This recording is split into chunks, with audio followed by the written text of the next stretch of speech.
G'day, it's Jamie, and welcome to Where's My Yowie. Today, I'm reading an old newspaper report about a Yowie sighting near Triamble, New South Wales in the early 1900s, so we'll get into it. This was published in the Shoalhaven News on Wednesday, the 29th of March, 1939, titled Debunked, the hairy man or escaped gorilla of the Macquarie Ranges. When I was a lad, stories were current that a gorilla roamed the district and had actually been seen by several people. He was known to all and sundry as the hairy man. It is wonderful how people's imagination grows very elastic as these sort of tales spread. Yet, from local happenings, there seems some grounds at least to give credence to the story. 3 men who were contract fencing on my father's property told the following tale. One night, after they had turned in, they left the flap of the tent up, as the night was warm. The campfire had not burned out, and by its flickering light, they saw in the gloom, about 100 yards away, a large animal sitting on its haunches, which they said looked like a gorilla. In the tent was a half-bred kangaroo dog, and this animal, getting the scent of the gorilla, rushed out with every hackle from its head to its tail standing up stiffly, and chased it. Next morning, the dog was found dead at the foot of a rocky precipice about a half a mile away. The fencers declared that the gorilla had gathered him up and deliberately thrown him over the cliff. This fear of the unknown is ever the greatest terror that can beset us. We seem to lose our judgment and say and do things which in our cooler moments we would be ashamed to acknowledge as our acts. They refused to camp there again and walked the 4 miles to work each morning and back at night. Some months after the fencers had finished their contract, my brother was riding past the place where they had been camped, and his dog put up a big black wallaroo. As most of my readers no doubt know, a wallaroo is not nearly as tall as a kangaroo, but he is more bulkily built. The colour of the male is a bluish black, the forearms are thick and very powerful, and are very handy weapons of defence for hugging and scratching in a fight. The hind legs are much like those of a rock wallaby in appearance, and like this animal, the wallaroo is at home amongst the rocks and the hills.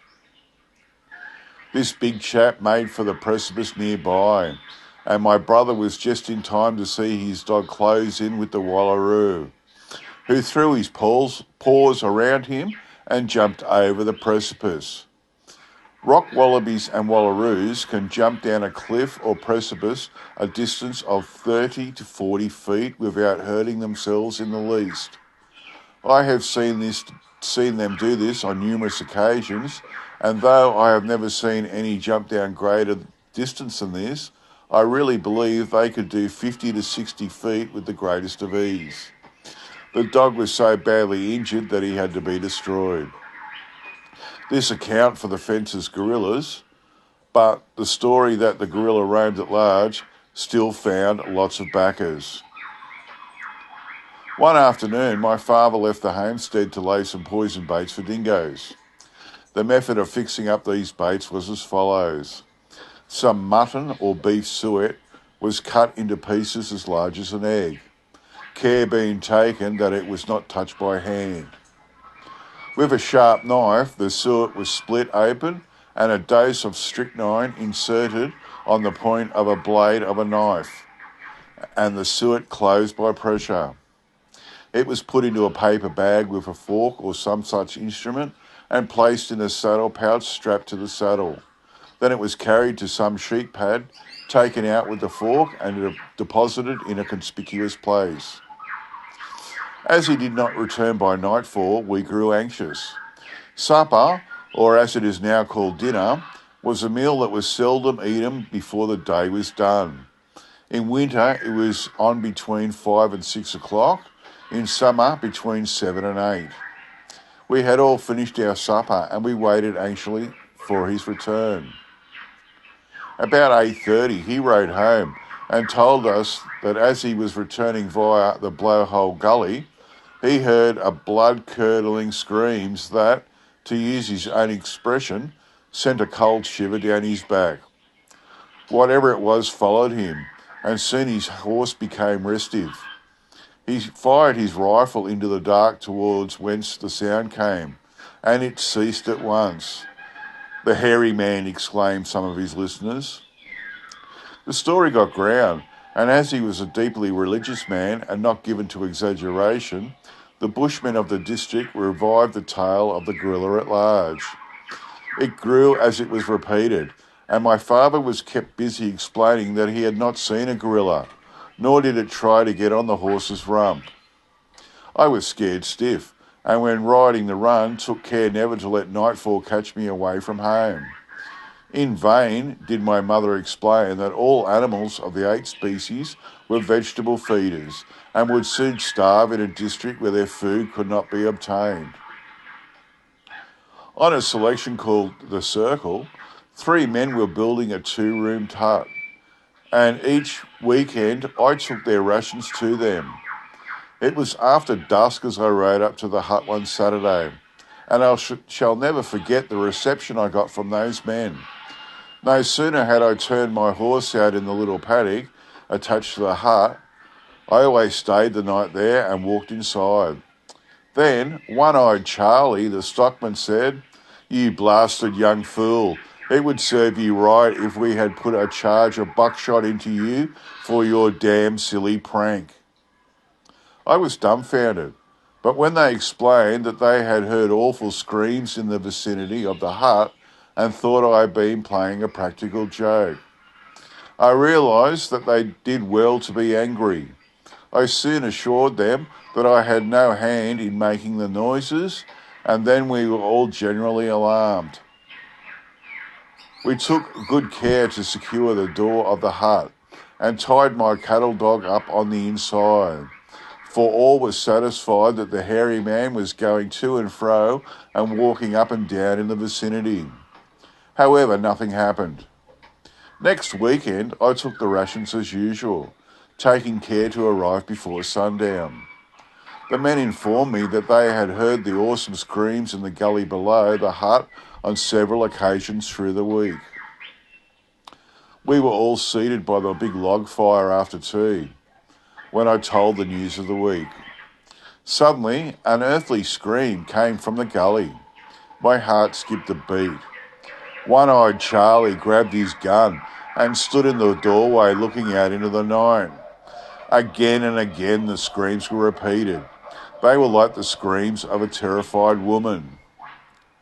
To our surprise, we heard them repeated in the air over the hut, and we then knew they came from some night bird that we knew nothing of, or as Charlie said, may have a deformed throat. Years afterwards, I learned that the screams are the natural cry of the powerful owl, generally known as the screech owl, which inhabits the dense forests of the coastal districts. No doubt it had somehow been driven inland from its towering, and though bushmen of the coast would at once have recognised its blood-curdling screams, to us it was the most awesome and weird noise we had ever heard.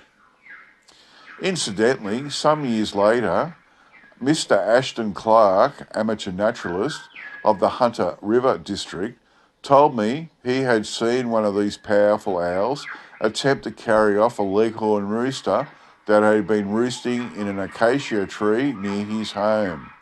So once more the gorilla story was debunked, but it wouldn't stay put, and the next time it came into Providence, so sure was every bushman in the district that it was real, flesh and blood ape, but to deny it was to invite a vehement argument. I was riding the run after some strayed sheep with my old dad, who was a keen bushman. Some miles from the homestead, after passing through a gate, I turned into the bush while he rode along an old, disused road. The dust had been laid by a shower of rain some days previously, and there were no trails of stock along it.